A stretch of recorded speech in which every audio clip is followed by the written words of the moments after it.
नमस्कार। हिमाचल अभी अभी का रेडियो बुलेटिन सुन रहे हैं आप। मैं हूं आपके साथ काजोल चौहान। हिमाचल प्रदेश की बड़ी घटनाओं की जानकारी इस रेडियो बुलेटिन में। शुरू करेंगे रेडियो बुलेटिन हेडलाइंस के साथ। दिल्ली से लौटकर सीएम जयराम बोले, हिमाचल में पर्यटकों की एंट्री प्रतिबंधित करना मुमकिन नहीं। डीजीपी संजय कुंडू बोले, हिमाचल में अगले 6 माह में होगा एसडीआरएफ का गठन। हिमाचल स्कूल शिक्षा बोर्ड ने एसओएस 10वीं का रिजल्ट निकाला। 90.47% रहा। 9,078 छात्रों को पात्र होने पर पदोन्नत किया। शोघी में बंदूक की नोक पर 20,000 की लूट, मामले में 3 आरोपी दिल्ली एनसीआर से गिरफ्तार। कालका शिमला हाईवे पर दर की पहाड़ी, वन वे किया ट्रैफिक। प्रदेश में मानसून ने पकड़ी रफ्तार, कई जिलों में बाढ़ आने की गंभीर चेतावनी जारी। और अब समाचार विस्तार से। आपके स्वास्थ्य का प्रहरी श्री बालाजी हॉस्पिटल कांगड़ा हिमाचल। समाचार विस्तार से। सीएम जयराम को दिल्ली दौरे से लौट आए हैं। दिल्ली में सीएम जयराम ठाकुर ने पीएम नरेंद्र मोदी से मुलाकात की। उन्होंने पीएम नरेंद्र मोदी को हिमाचल आने का न्योता भी दिया। साथ ही अर्की, जुब्बल कोटखाई, फतेहपुर विधानसभा और मंडी लोकसभा उपचुनाव, 2022 विधानसभा चुनाव और विकासात्मक परियोजनाओं को लेकर भी चर्चा की। सीएम जयराम ठाकुर ने कहा कि पीएम नरेंद्र मोदी ने हिमाचल की जानकारियां हासिल की है। धर्मशाला आदि में बारिश में हुई तबाही पर भी पीएम मोदी ने संवेदनाएं प्रकट की है। कोविड की दूसरी लहर के बाद हिमाचल में भीड़ बढ़ी है, जिसको लेकर सरकार ने कुछ दिशा निर्देश भी जारी किए हैं। इसकी जानकारी भी पीएम नरेंद्र मोदी को दी गई।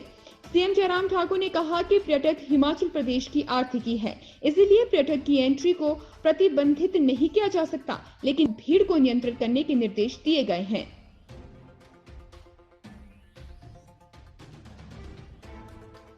हिमाचल पुलिस के डीजीपी संजय कुंडू ने कहा कि प्रदेश में होने वाली आपदाओं से निपटने के लिए आगामी 6 माह में एसडीआरएफ गठित कर दिया जाएगा। शिमला, मंडी व कांगड़ा में एसडीआरएफ खड़ी। ये बात डीजीपी संजय कुंडू ने शिमला में प्रेस क्लब में प्रेस से मिली एक कार्यक्रम में कही। उन्होंने कहा कि हिमाचल प्रदेश राज्य में कानून व्यवस्था बनाए रखने के लिए 5 प्रमुख क्षेत्रों में कार्य कर रही है। हिमाचल में कोरोना कर्फ्यू के बाद पर्यटकों की बाढ़ सी आ रही है। हिमाचल में रोजाना 18,000 गाड़ियां आ रही हैं। अकेली अटल टनल रोहतांग में रोजाना 7,000 गाड़ियां आई। आने वाले समय में अपराधों से निपटने के लिए विशेष प्रशिक्षित जवानों की जरूरत महसूस हो रही है। हिमाचल स्कूल शिक्षा बोर्ड धर्मशाला ने हिमाचल राज्य मुक्त विद्यालय 10वीं कक्षा का वार्षिक परिणाम घोषित कर दिया है। हिमाचल राज्य मुक्त विद्यालय 10वीं कक्षा परिणाम में कुल 10,034 छात्र थे, जिनमें से 9,078 छात्रों को पात्र होने पर पदोन्नत किया गया है। साथ ही 919 छात्रों का परीक्षा परिणाम आरएलटी घोषित किया गया है। इन छात्रों का रिजल्ट संबंधित शाखाओं द्वारा बाद में घोषित किया जाएगा। 20 छात्रों का परीक्षा परिणाम रीअपियर आया है। परिणाम 90.47% रहा है। वहीं बोर्ड के नियम के अनुसार पदोन्नत किए गए समस्त छात्र पुनः निरीक्षण व पुनः मूल्यांकन के लिए पात्र नहीं होंगे। बता दें कि अतिरिक्त विषय रीअपियर सभी विषय छात्रों को न्यूनतम उत्तीर्ण अंकों सहित पदोन्नत किया गया है। यदि ऐसे परीक्षार्थी अपने प्राप्त अंकों से संतुष्ट नहीं है तो एसओएस के तहत आगामी होने वाली परीक्षा में अंक सुधार की परीक्षा के लिए आवेदन कर सकते हैं। शोघी के पनोग में स्थित एक नशा मुक्ति केंद्र में मारपीट और देसी कट्टा दिखाकर 20,000 की लूट के मामले सामने आने पर पुलिस ने 3 लोगों को गिरफ्तार किया है। आरोपियों में एक हिमाचल का रहने वाला है, जबकि अन्य दोनों आरोपी दिल्ली के रहने वाले हैं।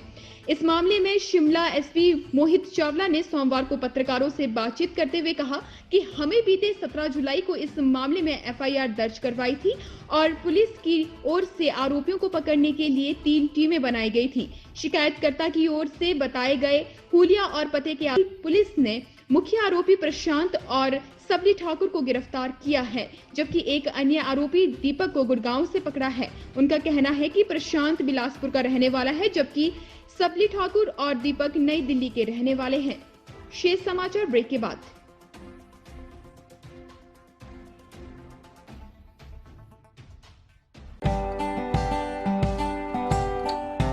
Shri Balaji multi speciality hospital Kangra, जहां आपको एक ही छत के नीचे मिले बेहतरीन चिकित्सा सुविधाएं, cardiology, laparoscopic, general surgery, neuro surgery, orthopaedics, paediatric, radio diagnosis, urology, gastroenterology, ophthalmology, pathology, medicine, anaesthesia और डेंटल जैसी अत्याधुनिक और बेहतरीन चिकित्सा सुविधाएं, 24 घंटे इमरजेंसी सुविधा, 9 बेड के साथ critical care unit, cardiac monitor और डिफिब्रिलेटर्स, सेंट्रल ऑक्सीजन लाइन और वेंटिलेटर सुविधा।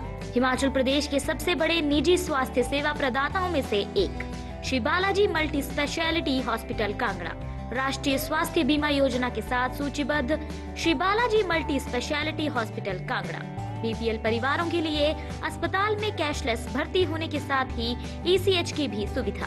हमारा पता Shri Balaji multi speciality hospital, Balaji Vihar, Ujjain, Kangra. संपर्क करें 9218411108 पर। Shri Balaji multi speciality hospital Kangra.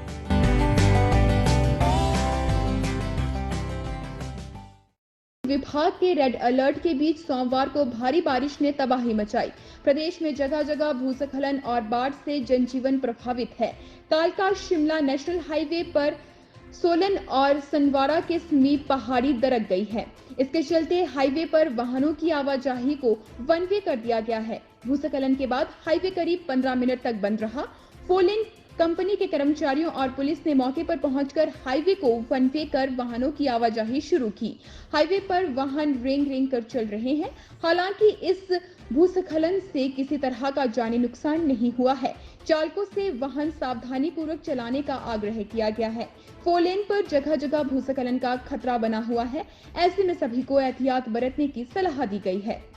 Himachal Pradesh में मानसून ने रफ्तार पकड़ ली है। बीते 2 दिनों से प्रदेश के कई हिस्सों में जमकर बारिश हो रही है, जिससे कई क्षेत्रों में सड़कें अवरुद्ध हो गई है। सोमवार को मौसम विभाग की ओर से 4 जिलों में बारिश को लेकर रेड अलर्ट जारी किया गया है। रविवार रात से प्रदेश भर में भारी बारिश हो रही है। इस दौरान पालमपुर में सबसे ज्यादा 203 मिलीमीटर बारिश हुई है। मौसम विभाग ने मंगलवार सुबह 5:30 बजे तक के लिए चंबा, कांगड़ा, मंडी, हमीरपुर और कुल्लू जिला में बाढ़ आने की गंभीर चेतावनी जारी की है। मंगलवार के लिए ऑरेंज अलर्ट जारी किया गया है। मौसम विभाग के निदेशक डॉक्टर मनमोहन सिंह ने बताया है कि प्रदेश में बीती रात से ही कई हिस्सों में बारिश हो रही है। मंडी, कांगड़ा, सिरमौर, बिलासपुर के लिए रेड अलर्ट जारी किया गया है। उन्होंने कहा कि सोमवार देर रात तक कई हिस्सों में भारी बारिश होने की संभावना है। ऐसे में पर्यटकों और स्थानीय लोगों को सतर्क रहने की जरूरत है। इसी के साथ आज का रेडियो बुलेटिन समाप्त हुआ। मुझे इजाजत दीजिए। नमस्कार।